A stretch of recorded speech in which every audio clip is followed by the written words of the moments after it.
Hello students, welcome back to my YouTube channel mathematic knowledge. Students, हम solve कर रहे हैं कक्षा 10 एनसीईआरटी मैथ की प्रश्नावली 3.7। स्टूडेंट्स, आज हम इस प्रश्नावली 3.7 का क्वेश्चन नंबर 5 और 6 इन दोनों क्वेश्चन को हल करेंगे। तो स्टूडेंट्स, क्वेश्चन नंबर 5 हमारा है, त्रिभुज ए बी सी में कोण सी बराबर है 3 कोण बी और 3 कोण बी बराबर है 2, फिर कोण ए प्लस कोण बी। तो ये इसके बराबर है और ये इसके बराबर, यानी कि ये भी इसी के बराबर होगा। तो दिया क्या है, त्रिभुज के तीनों कोण ज्ञात कीजिए। तो बहुत ईजी है स्टूडेंट्स। सबसे पहले हम लिख लेते हैं, दिया है हमको क्या दिया है, त्रिभुज ए बी सी है जिसमें कोण सी बराबर है 3 कोण बी के और ये बराबर है 2 कोण ए प्लस कोण बी के। ये हमको दिया है। तो त्रिभुज के तीनों कोण ज्ञात करने हैं। तो स्टूडेंट्स, हल हम लिखेंगे, हल में कि हम जानते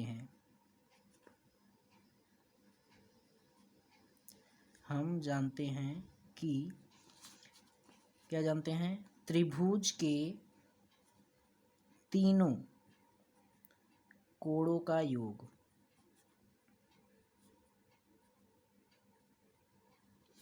180 अंश होता है। त्रिभुज के तीनों कोणों का योग 180 अंश होता है। तो यानी कि कोण ए प्लस कोण बी प्लस कोण सी बराबर 180 अंश। ठीक है, क्योंकि दिया है त्रिभुज ए बी सी एक कोण है। इस प्रकार से ये हमारा ए है, ये बी है और ये सी है। तो स्टूडेंट्स, यहाँ पर अब देखिए, हम यहाँ से कोण सी का मान निकालेंगे तो 180 माइनस, ये दोनों प्लस में है, ठीक है, तो उधर जाएगा तो क्या हो जाएगा, माइनस कोण ए माइनस कोण बी। स्टूडेंट्स, आप इसको इस प्रकार से कर सकते हैं, या कोण ए प्लस बी का मान निकालिए। कोण ए प्लस कोण बी बराबर 180 अंश, प्लस कोण से उधर जाएगा तो माइनस कोण सी हो जाएगा। ठीक स्टूडेंट्स, ये हो गया हमारा समीकरण नंबर पहला।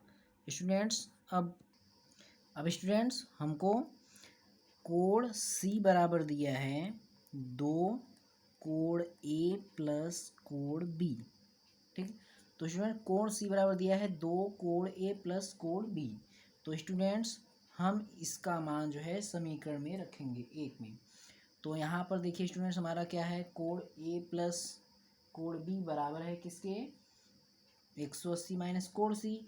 तो देखिए स्टूडेंट्स, कोण सी बराबर 2 और कोण ए प्लस कोण बी किसके बराबर है, 180 माइनस कोण सी। तो इसके स्थान पे हम क्या रखेंगे, 180 माइनस कोण सी। ये हम लिखेंगे आगे स्टूडेंट समीकरण 1 से।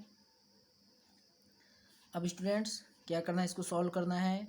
तो कोण सी बराबर, गुणा करो तो 2 का 180 में करेंगे तो 18 दूना 36, 360 माइनस 2 का कोण सी में करेंगे तो 2 कोण सी आ जाएगा। अब स्टूडेंट्स, ये माइनस 2 कोण सी हमारे इधर आएगा तो कोण सी और प्लस 2 कोण सी बराबर आ जाएगा 360। तो यहाँ से 1 कोण सी और 2 कोण सी कितना हो जाएगा, 3 कोण सी बराबर 360। तो कोण सी बराबर निकालेंगे तो 360/3। तो कोण सी बराबर 3 1 का 3, 3 दूना 6 और 3 0 0, 120 अंश। ठीक, ये हो गया। अब स्टूडेंट्स, हमको फिर क्या ज्ञात है, 3 कोण बी बराबर है कोण सी के, ये हमको ज्ञात है। ठीक, तो कोण 3 कोण बी बराबर कोण सी का मान कितना आया, 120। तो यहाँ से हम निकालेंगे कोण बी बराबर 120/3। तो कितना आ जाएगा, कोण बी बराबर 40 अंश। ठीक है स्टूडेंट्स, ये हमारा हो गया। अब स्टूडेंट्स, हम इस मान को कहाँ पर रखेंगे, इसमें ठीक है, या फिर किसी में भी रख सकते हैं, तो हम इसी में रखते हैं। ठीक है, यहाँ पर कोण बी बराबर हमारा 40 अंश आ गया, कोण सी बराबर 120 आ गया, तो अब इसी को हम क्या रखेंगे, इसमें रख देते हैं, हमारा आंसर आ जाएगा। तो यानी हमारा हमने अभी क्या माना था, हमारा जो हम जानते हैं, क्या जानते हैं, कोण ए प्लस कोण बी और प्लस कोण सी बराबर कितने अंश का होता है, 180 अंश का। तो कोण ए का मान हमको निकालना है, कोण बी का मान हमने अभी अभी जस्ट निकाला कितना, 40 अंश, और प्लस कोण सी का मान हमने कितना निकाला, 120 अंश बराबर 180 अंश। तो कोण ए बराबर 180 अंश। अब ये देखिए 120 और 40 जोड़ेंगे तो 160, और प्लस 160 उधर जाएगा तो माइनस 160 अंश। तो कोण ए बराबर हमारा कितना आ जाएगा स्टूडेंट्स, 180 में से 160 घटा देंगे तो कितना आ जाएगा, 20 अंश। अतः हम क्या लिखेंगे स्टूडेंट्स, अतः त्रिभुज के तीनों कोण, कोण ए बराबर 20 अंश, कोण बी बराबर 40 अंश और कोण सी बराबर 120 अंश होंगे। इस प्रकार से स्टूडेंट हमारा इक्वेशन हो गया। ठीक, अब बढ़ते हैं अपने अगले क्वेश्चन की तरफ। स्टूडेंट्स हमारा नेक्स्ट क्वेश्चन जो है दिया है, समीकरणों 5x माइनस वाई बराबर 5 और 3x माइनस वाई बराबर 3 के ग्राफ खींचिए। इन रेखाओं और वाई अक्ष से बने त्रिभुज के शीर्षों के निर्देशांक ज्ञात कीजिए। इस प्रकार बने त्रिभुज के क्षेत्रफल का परिकलन कीजिए। तो स्टूडेंट्स ये जो आपका क्वेश्चन है, क्वेश्चन नंबर 6, ये यहाँ से ग्राफ खींचने वाला तो इसी से रिलेटेड है, लेकिन यहाँ से जो है इन रेखाओं वाई से बने त्रिभुज निर्देशांक और क्षेत्रफल, तो ये आपका जो है ये चैप्टर 7 का है। आप जब आगे पढ़ेंगे चैप्टर 7 में है आपके, तो उसमें आपको क्या करना है, उसमें आपको निर्देशांक ज्ञात करना पड़ेगा और क्षेत्रफल। तो फिलहाल के लिए इसमें बता दे रहे हैं, पहले हम क्या करते हैं, इसका ग्राफ खींचते हैं। ठीक है, क्वेश्चन नंबर हमारा जो है 6। तो पहले दोनों समीकरण लिख लेते हैं। जो हमारा पहला समीकरण दिया है 5x माइनस वाई बराबर 5, ये हो गया समीकरण 1, और दूसरा दिया है 3x माइनस वाई बराबर 3, ये दिया है दूसरा समीकरण। तो स्टूडेंट्स अब यहाँ पर सबसे पहले समीकरण 1 से समीकरण 1 लिख लेते हैं, 5x माइनस वाई बराबर 5। तो स्टूडेंट्स यहाँ पर ग्राफ खींचने के लिए कम से कम आपको 2 मान मानने पड़ते हैं। तो आप अपने मन से मान सकते हो चाहे जितना, लेकिन कम से कम 2 मान। तो स्टूडेंट्स हम यहाँ पर सबसे पहले मान लेते हैं x बराबर 0। अब x बराबर 0 रखते हैं, तो देखिए x के स्थान पे 0 रखना है। ठीक है, तो 5 गुणे 0 माइनस वाई बराबर 5। ठीक, तो 5 का 0 में गुणा करेंगे तो 0 माइनस वाई बराबर 5। ठीक, तो माइनस वाई बराबर 5, और ये जब उधर जाएगा तो माइनस 0, तो सीधा सीधा आ जाएगा वाई बराबर -5। 5 से 0 घटेगा तो 5 ही रहेगा, और माइनस उधर जाएगा तो -5। फिर पुनः माना। अब क्या कर सकते हैं स्टूडेंट्स, अब हम लिखेंगे x बराबर कितना मान लें, x बराबर 1।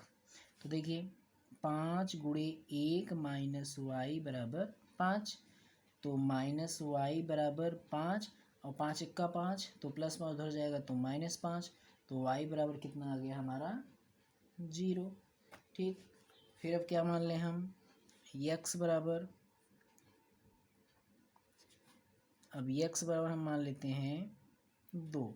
तो देखिए फिर स्टूडेंट्स x बराबर 2, तो 5 गुणे 2 माइनस वाई बराबर 5, तो माइनस वाई बराबर 5, 5 दूना 10, प्लस 10 उधर जाएगा तो -10, तो यहाँ पर हमारा माइनस वाई बराबर आ जाएगा -5। तो माइनस से माइनस कैंसिल हो गया, तो वाई बराबर कितना आ गया 5। अब स्टूडेंट पहले हम इन मान को लिख लेते हैं। ठीक है, समीकरण 1 का जो पॉइंट आया है, तो पहले पॉइंट ए में हमने सबसे पहले x का मान कितना रखा 0, तो y का मान हमारा कितना आ गया था -5। फिर b वाला पॉइंट हमने जब x का मान कितना रखा 1, तो y का मान हमारा कितना आया 0। फिर हमने c वाला पॉइंट जब हमने x का मान कितना रखा 2, तो y का मान हमारा कितना आ गया स्टूडेंट्स 5। ये हो गया। अब स्टूडेंट्स समीकरण 2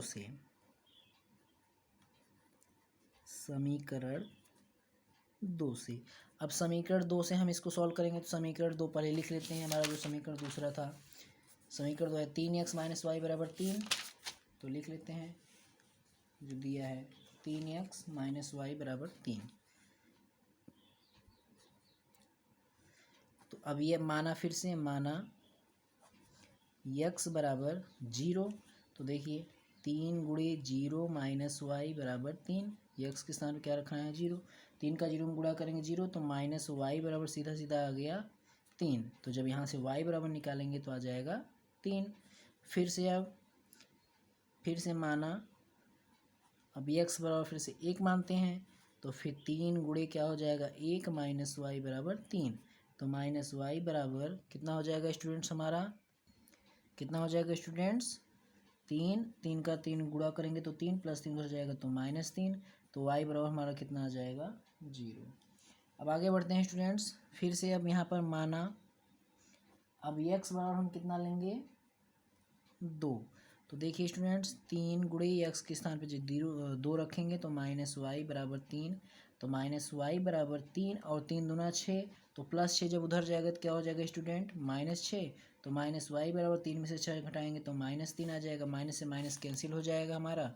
तो y बराबर सीधा कितना आ जाएगा 3। अब स्टूडेंट पहले हम इस समीकरण के दोनों मान यानी निर्देशांक को लिख लेते हैं। हमने यहाँ मान लिया है ABC, अब DEF। तो D वाला पॉइंट हमने x का मान कितना रखा 0, तो y का मान कितना आ गया हमारा 3। E वाला पॉइंट जब हमने x का मान 1 रखा तो y का मान कितना आ गया 0। और F वाला पॉइंट जब हमने x का मान 2 रखा तो y का मान कितना आ गया 3। अब स्टूडेंट्स इसी को हमको क्या करना है, पहले ग्राफ पे दर्शाना है। ठीक है, तो ग्राफ पे दर्शाते हैं स्टूडेंट्स। तो ग्राफ पे दर्शाने के लिए सबसे पहले आपको ग्राफ पेपर चाहिए। तो ग्राफ पेपर स्टूडेंट्स हमारे पास नहीं है, तो हम इसी पे समझा दे रहे हैं। ठीक है, इसी पे बना दे रहे हैं। तो सबसे बड़ा अंक हमारे पास क्या है, उसी हिसाब से हम लाइन खींचेंगे। 3, इसमें 3 है और इसमें क्या है 5, यानी सबसे बड़ा अंक हमारे पास 5 है। तो 5 तक हमको लाइन खींचना पड़ेगा इस प्रकार से यहाँ।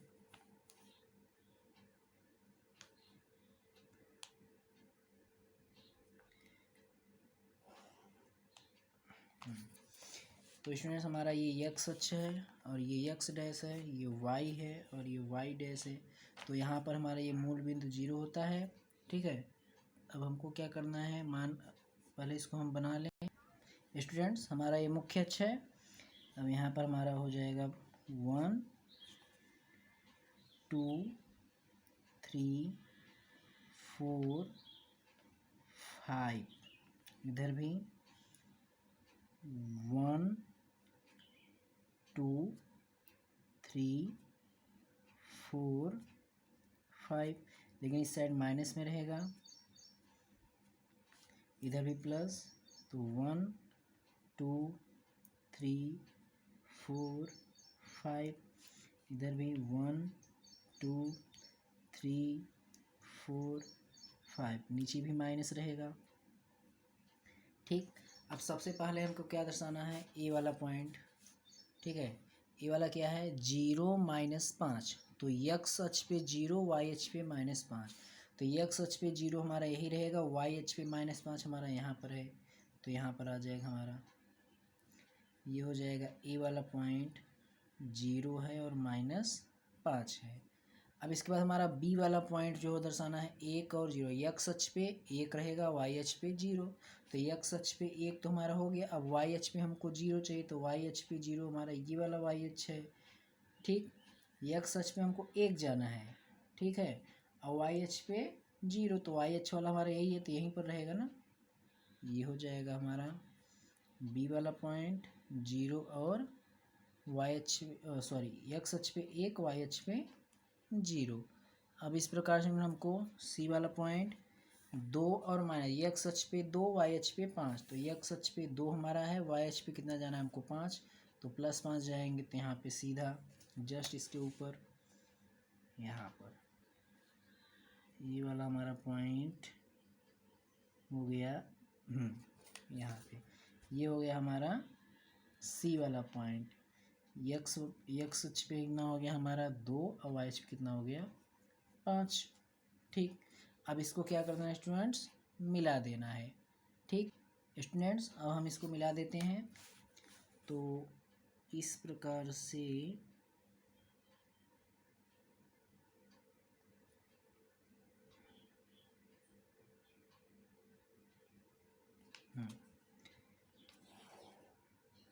इस प्रकार से हमने इसको मिला दिया।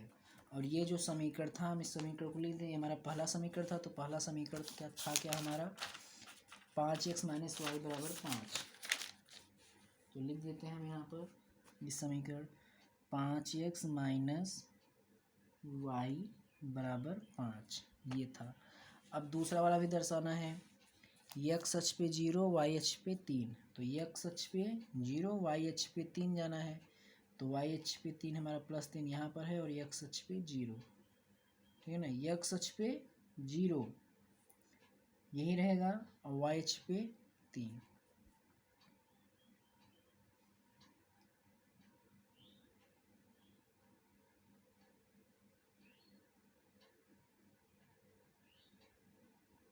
x अक्ष पे 0 यानी कि देखिए स्टूडेंट्स, x अक्ष पे हमको 0 चाहिए, y अक्ष पे 3 नहीं चाहिए, -3 चाहिए। देखिए यहाँ पे -y = 3, तो ये माइनस यहाँ पर आ जाएगा, तो ये हमारा हो जाएगा -3, तो यहाँ पर हमारा मान जो है वो -3 हो जाएगा। तो x पे 0 y पे -3 यानी हमारा यहाँ पर आ जाएगा ये वाला पॉइंट। ठीक है, और ये वाला हमारा है डी वाला पॉइंट है 0 और -3।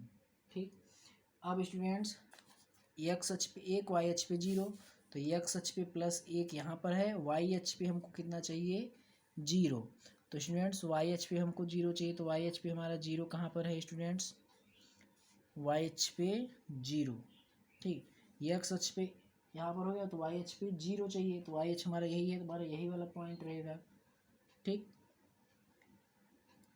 पॉइंट हमारा यही रहेगा, तो इसको दोबारा लिखने की आवश्यकता नहीं है, हमारा बी भी है और क्या है हमारा इसका ई, यही ई है। ठीक है, अब नेक्स्ट हमारा है क्या स्टूडेंट्स, 2 और 3, x पे 2 y पे 3, तो x पे 2 जाएंगे y पे 3 यहाँ पे, ये हो गया हमारा। ठीक, ये वाला हो गया हमारा पॉइंट f, x पे 2 और y पे 3। इसमें अभी इन तीनों को भी हमको क्या करना है, मिला देना है, या इस तीनों रेखा को मिलाते हैं, तो ये वाला हमारा इस प्रकार से है, ये तीनों, ये वाला हमने मिला दिया। अब ये जो हमने बनाया है ये कौन सा समीकरण था हमारा, ये हमारा था समीकरण 3x - y = 3, तो लिख देते हैं इस पर 3x - y = 3। अब हमसे पूछा क्या था, इन शीर्षों के निर्देशांक, तो त्रिभुज के शीर्षों के निर्देशांक आता है, त्रिभुज के शीर्षों के निर्देशांक। देखिए स्टूडेंट, निर्देशांक हमारे क्या क्या होंगे, तो सबसे पहला देखिए हमारा त्रिभुज कहाँ बन रहा है, ठीक है ना, तो देखिए स्टूडेंट हमारा त्रिभुज देखिए यहाँ पर बन रहा है, ये एक पॉइंट यहाँ से यहाँ, फिर यहाँ से यहाँ और यहाँ से यहाँ, यही हमारा एक त्रिभुज बन रहा है, ठीक है ना। अब इसके निर्देशांक ज्ञात करो, तो इसके निर्देशांक क्या क्या हैं, 1 0 0 -3 और क्या है 0 -5, ये हो गया, इतना हो गया हमारा आंसर। अब स्टूडेंट क्या बोला है, इसका क्षेत्रफल, तो स्टूडेंट जो क्षेत्रफल होता है, जब इस प्रकार से त्रिभुज का निर्देशांक दिया हो और क्षेत्रफल ज्ञात करना हो, तब जो फॉर्मूला होता है त्रिभुज का क्षेत्रफल बराबर वो होता है हमारा 1/2 ब्रैकेट में x1 कोष्टक y2 minus y3 plus x2 फिर y3 minus y1 plus x1 फिर ब्रैकेट y1 माइनस y2। ये स्टूडेंट्स हमारा फार्मूला होता है त्रिभुज का क्षेत्रफल निकालने के लिए। तो स्टूडेंट्स ये हमारा x1 है, ये x2 है, ये x3 है, ये y1 y2 और y3। तो स्टूडेंट्स इसको आप चाहें तो लगा लीजिए क्योंकि इसको अभी आगे पढ़ना है। तो ठीक है, तो हमने आपको फार्मूला बता दिया और आपको मान भी बता दे रहे हैं। x1 का मान इतना है 1, x2 का मान 0, x3 का मान भी 0, y1 का मान 0, y2 का मान -3 है और y3 का मान जो है -5 है। तो स्टूडेंट्स हम इस क्वेश्चन को यहीं पर छोड़ दे रहे हैं।